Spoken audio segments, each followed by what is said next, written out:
Pazar esnafı olarak böyle mevsimsel bir sıkıntılarımız var. Bizim kış mevsiminde yerli turist dediğimiz yerli bölge halkının gelmemesinden dolayı fazla bir satışımız olmuyor. Genelde zaten Doğu Beyaz halkından ziyade bölge halkına satış yapıyoruz. Böyle yoğun kar yağışından, buranın da ikliminin sert olmasından dolayı kimse pek gelip gitmiyor. O yüzden işlerimiz kesat oluyor buralar. Satış yapamıyoruz. O türlü bir sıkıntımız var. Yazın sezonda yerli dışarıdan gelen turistlerle biraz iyi olsa da kış mevsimini öyle geçiriyoruz. Yazın güzel iş yaparken, daha doğrusu kendimizi idare edecek kadar iş yaparken, para kazanırken kışın gördüğünüz gibi raflar bomboş. Başka bir sektöre yönelmek zorunda kalıyoruz. Evet.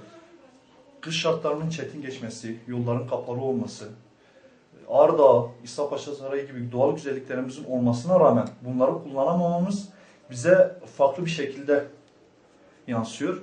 Evet. Bu yüzden dolayı bir kazancımız olmuyor. Gümrüğümüz var. Güzel iş yapmamız gerekirken devletin kısıtlamalarından dolayı Evet. para kazanamıyoruz. Sadece ben değil, diğer esnaflar da aynı şekil. Yazın kazandıklarını kışın yemek zorunda kalıyorlar. Bazen bu baş başa gelirken bazen de alta girmek zorunda kalıyorsunuz. Sıkıntılı bir dönem açıkçası. Bu yönde bir teşvik olursa, bir yenilik, herhangi bir şey olduğu takdirde eminim ki daha güzel şeyler olacaktır. Peki ne gibi teşvikler bekliyorsunuz devletten? Ya dediğim gibi yani Ağrı Dağı gibi, İshak Paşa gibi güzel doğal güzelliklerimiz var. Evet. Ya bunlar kullanılabilir, turist çekilebilir.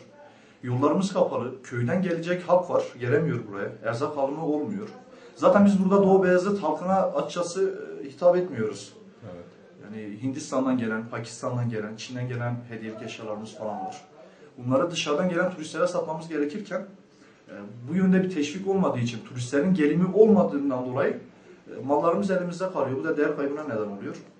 O yüzden dolayı bir teşvik olursa, turistlerin gelimi olsun, dışarıdan yerli turistin içeriye doğru gelimi olduğu takdirde daha güzel kazançlar elde edebileceğiz. Vallahi peki yani bu kepenk kapatma olaylarından dolayı bizim işlerimiz tam yoluna girecekken kepenk kapatma irademizi dışında bir bakıyorsun ki bildiri dağıtmışlar hemen. Yarın dükkanlar kapanır, hesabını bile soramıyorsun. Bütün herkes zarar görüyor yani ister istemez. Yani isteyerek kimse bu işi yapmıyor. Balıkçısı mesela bir bakıyorsunuz ki adam deposunda bir sürü balık var. Et satan arkadaşlar yine aynı şekilde. Çeki olan arkadaşlarımız var mesela. Ödeme yapacak. O gün komple dükkanı kilitlemek zorunda kalıyor. Bir gün değil, 2 gün değil. Yani bundan dolayı kendileri de artık tabii sempatizan kalmadı onlara yani.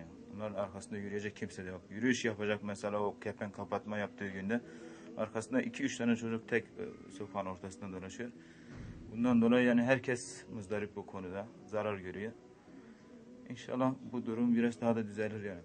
Daha önceki zamanlarda daha kötüydü. Şimdi ayda en fazla 1 defa 2 defa yapıyorlarmış. Daha önceki zamanlarda ayda 4-5 defa yaptıkları oluyordu mesela.